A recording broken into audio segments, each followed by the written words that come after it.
अपनी जिम्मेदारी में कोई हम एहसान नहीं करते शहर की आवाम पर। आवाम हमको चुन कर देती है, ओहदों पर बैठाती है और काम देती है। मकान बेच के बेटी की शादी मत करना, निकाह करके उसी को मकान दे देना।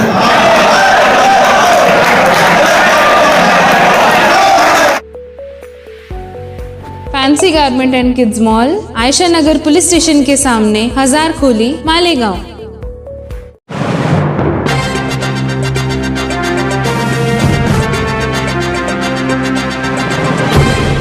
देखते रहिए the prime news Abdul Rahman के साथ।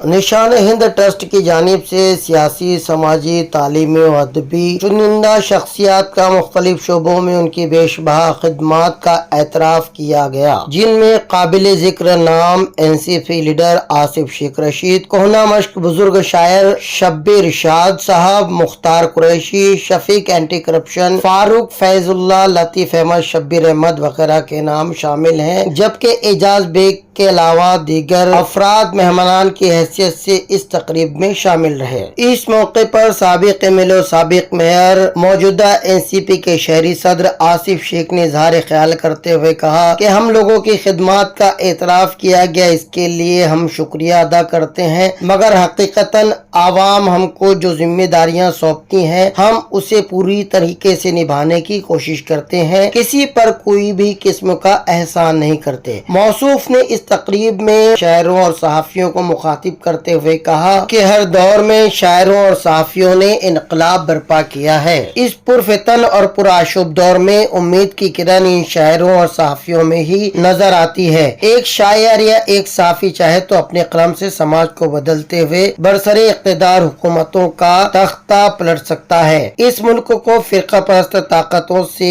सिर्फ एक शायर या सहाफी ही बचा सकता है, मगर मौजूदा दौर में शायर और सहाफी अपनी इन जिम्मेदारियों को भुलाकर सिर्फ सियासी और सरकारी कसीदे पढ़ते नजर आते हैं। वहीं इस मौके पर कुल हिंद मुशायरे का भी इनेकाद किया गया। मुल्की व कौमी सतह पर अपने फन का लोहा मनवाने वाले नाजिम इरशाद अंजुम अपने बला की जहानत और वसी मुताले का सबूत देते हुए न सिर्फ अशआर पर बल्कि अपनी पुरमग़ज़ बातों पर भी लोगों से दाद वसूलते और फन निजामत के विकार को बुलंद करते नजर आए। वहीं रियाज फेमस, अतहर तालिब, अजमल आरिफ, राजेश उन्नावी, रफीक सरवर, आजाद अनवर, वाहिद अंसारी वगैरह ने देर रात तक अपने कलाम से सामीन को महजूज किया। इस प्रोग्राम के कन्वीनर यूसुफ राना ने महफिल को सजाने में कोई भी कसर बाकी नहीं रखी। द प्राइम न्यूज के लिए अब्दुल रहमान की रिपोर्ट। आज इस मंच से क्या हो, यहाँ पर साफी भी मौजूद है, शोरा हजरात भी मौजूद है, और ये मंच ऐसा है कि यूसुफ राना साहब भी एक साफी है जो मालेगांव का नाम रोशन कर रहे हैं, मुंबई नहीं बल्कि पूरे महाराष्ट्र के बच्चे,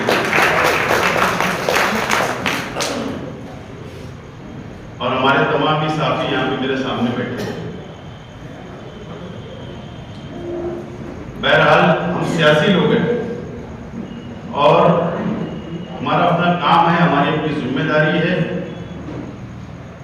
कि अगर सियासत में हम हैं तो आवाम का काम करना है, आवाम की खिदमत करना है, और आप जैसे लोग हमारा इतराफ़ कर लेते हैं हमारे लिए बड़ी एहसास की बात है।